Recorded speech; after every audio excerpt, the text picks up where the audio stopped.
Choice brothers వివాహాలు మరియు పండుగ వేడుకలకు సరికొత్త డిజైన్స్ తో అద్భుతమైన కలెక్షన్.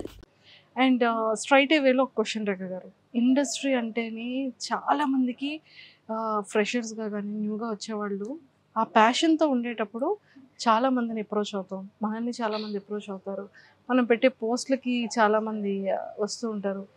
ఏదైనా డైరెక్టర్స్ కానీ ప్రొడ్యూసర్స్ కానీ కాస్టింగ్ డైరెక్టర్స్ కానీ కమిట్మెంట్ ఇలా మీరు ఉంటారా నాతో, లేకపోతే ఇలా అయితే ఆపర్చునిటీ వస్తుంది అలాంటివి వినడం కానీ అడగడం కానీ ఏమైనా జరిగిందా? టు బీ ఫ్రాంక్, నేను నా కెరియర్లో నేను ఎప్పుడు హైదరాబాద్ అప్రోచ్ అవ్వలేదండి. ఇప్పుడు కొంచెం ఎప్పుడు అడుగు పెట్టలేదు. ఫస్ట్ థింగ్ అంతా వైజాగ్లో ఉండే నేను చేసుకుంటున్నాను ఇక్కడ నా ఓన్గా. చాలా కాల్స్ అయితే వచ్చినాయి నాకు, బట్ అది ట్రూ ఆఫ్ ఫేక్ అనేది నాకు తెలియదు. ఎందుకంటే నేను చూడలేను కదా.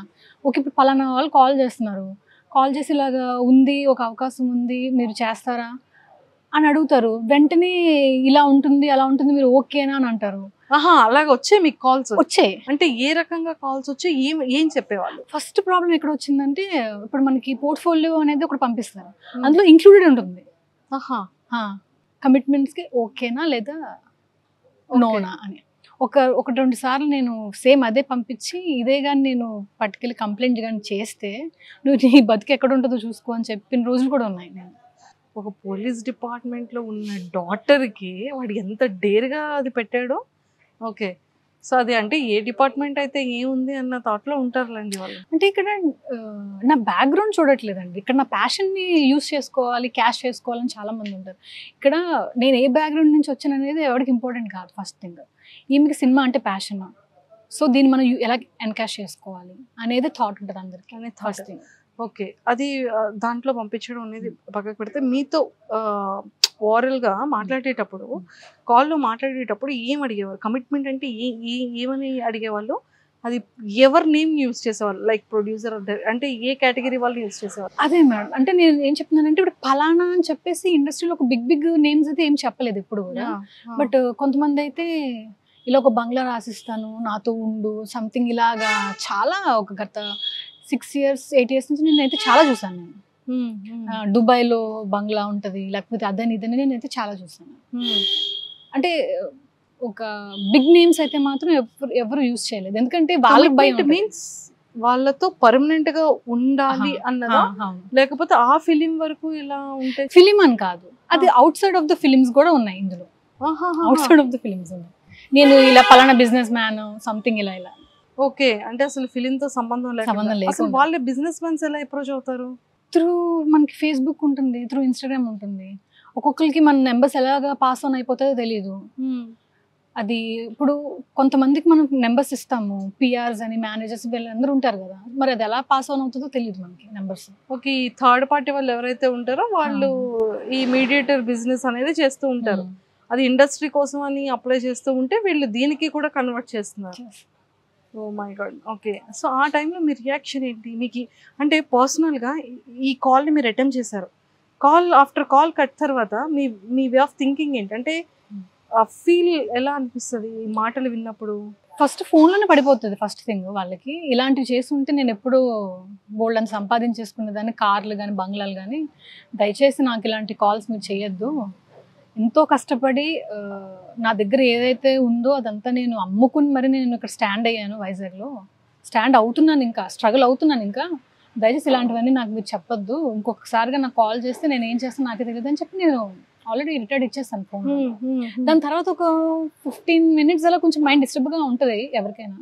సో దాని తర్వాత మళ్ళీ నా వర్క్లో నేను వెళ్ళిపోతాను. మీరు పర్సనల్గా ఇష్టంతో, ఒక ప్యాషనేట్, ఒక ఇష్టం, వీటన్నిటితో ఇవన్నీ అనిపించేటప్పుడు యాజ్ ఎ ఉమెన్గా వాట్ యు థింక్? ఇప్పుడు ఒక అమ్మాయి ఇండిపెండెంట్గా ఒక ప్యాషన్ పట్టుకుని ముందుకెళ్తున్నప్పుడు 3 things ఫేస్ చేయాలండి: మెంటల్లీ, ఫిజికల్ అండ్ ఫైనాన్షియల్లీ. ఎంత స్ట్రగ్లింగ్ అనిపిస్తుంటుందంటే మానసికంగా, ఇంకా ఎన్ని ఫేస్ చేయాల్సి వస్తుందో ఫ్యూచర్లో. కానీ I have to be strong, చాలా స్ట్రాంగ్గా నిలబడాలి నేను. ఆ మూమెంట్లో అమ్మాయిలు అంటే ఎందుకు ఇంత గ్రాండెడ్గా తీసేసుకుంటారు? నాట్ ఓన్లీ ఫిలిం ఇండస్ట్రీ అండి, బయట కూడా నేను చూస్తుంటాను. అండ్ ఫిలిం ఇండస్ట్రీ అమ్మాయి అనేసరికి ఇంకా గ్రాండెడ్ అయిపోతుంది. చాలా ఫ్రీగా ఉంటారులే, మనం ఏం చెప్తే చేస్తారులే అనేటట్టు ఉంటుంది ఫీలింగ్. బట్ ఇట్లా వీటన్నిటిని కూడా నేను మైండ్లోకి తీసుకోకూడదు ఫస్ట్ థింగ్. ఎందుకంటే ఇప్పుడు నాతో పాటు ఎంతోమంది కెరీర్ స్టార్ట్ చేశారు వైజాగ్లో, బట్ అందరూ కూడా ఎవరి దారిని వాళ్ళు వెళ్ళిపోయారు. బట్ నేను మాత్రం ఇంకా స్ట్రగుల్ అవుతూనే ఉన్నాను ఒక సక్సెస్ కోసం.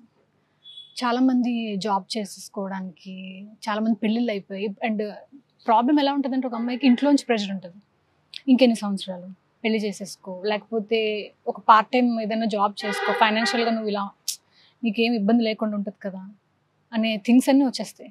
అన్నీ మెయింటైన్ చేయాలి, అన్నీ మెయింటైన్ చేస్తే చాలా స్ట్రాంగ్ ఉండాలి. నేనైతే ఒకటే అనుకుంటున్నాను, ఎన్ని ప్రాబ్లమ్స్ వచ్చినా I don't want to give up. ఎందుకంటే ఒక హీరోయిన్ అవ్వాలంటే ఒక యాటిట్యూడ్ చాలా ఇంపార్టెంట్. నా ఫిజిక్ నేను మెయింటైన్ చేసుకోవాలి, నా డైట్ నేను మెయింటైన్ చేసుకోవాలి. ఇంత చేసుకుంటూ ఉన్నప్పుడు, ఇంత ప్యాషన్తో ఉన్నప్పుడు నేను ఎందుకు వెనక్కి వెళ్ళిపోవాలి? ఇప్పుడు నేను ఏదో డెసిషన్ తీసుకోవాలనుకుంటున్నాను. ఇప్పుడు సినిమాలంటే అందరూ అనుకుంటారు ఒక ₹1 కోటి, 2 కోట్లు, 3 కోట్లు, 10 కోట్లు, 50 కోట్లు, అందరి బడ్జెట్స్ అలాగే ఉన్నాయి కదా. నాకు ఒక 20 lakhs చాలు. ఎందుకంటే నాకు స్టూడియో ఉంది, dubbing, editing, complete post production నేను చేసుకోగలను. కెమెరామెన్స్ ఉన్నారు, నాకు స్టాఫ్ ఉన్నారు. ఒక 20 lakhs పెట్టి నేను చేసుకోగలను. ఒక సక్సెస్ మ్యాటర్స్ ఇక్కడ అంతే. మేబీ ఒక 1% లక్ అనేది నాకు ఏమైనా ల్యాక్ అవుతుందేమో అనేది చూసుకుంటున్నాను నేను. సో నెక్స్ట్ ఏ ప్రాజెక్ట్ ఎలా చేయాలి అనేది కూడా నేను అన్నీ చూసుకుంటున్నాను.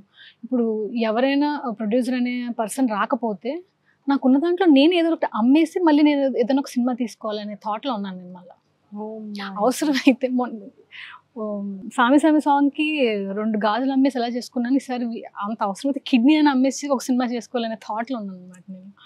ఇంత పెద్ద మాట ఏంటి రేఖ గారు? అంటే ఆ స్ట్రగుల్ అలా ఉంటుంది మైండ్లో. ఆ పెయిన్ కనిపిస్తుంది, అంటే ప్యాషనేట్లో పెయిన్ కనబడుతుంది క్లియర్గా. సో మీరు బిగ్ బాస్కి కూడా ట్రై చేస్తున్నారు 2-3 years నుంచి అనేది వినడం జరిగింది. 4 years నుంచి ట్రై చేస్తున్నాను. 4 years నుంచి. ఇష్టమా బిగ్ బాస్ అంటే? అంటే రికగ్నైజేషన్ నాకు కావాలి అనే ప్లాన్స్లో బిగ్ బాస్ ఒకటి ఫస్ట్ థింగ్. 4 years ట్రై చేస్తున్నాను. లాస్ట్ ఇయర్ నేను ఆల్రెడీ ఇంటర్వ్యూస్ కూడా వెళ్ళాను, 2 times ఇంటర్వ్యూ చేశారు. లాస్ట్ 1 weekలో మరి ఏం జరిగిందో తెలియదు నాకు కూడా. అసలు మరి వాళ్ళ క్యాలిక్యులేషన్స్ ఏంటో, పోనీ వాళ్ళ క్యాలిక్యులేషన్స్ ఏంటో తెలిస్తే పోనీ నేను ఏదన్నా ఎలాగా నన్ను నేను ప్రమోట్ చేసుకోవాలని నాకు తెలుస్తుంది.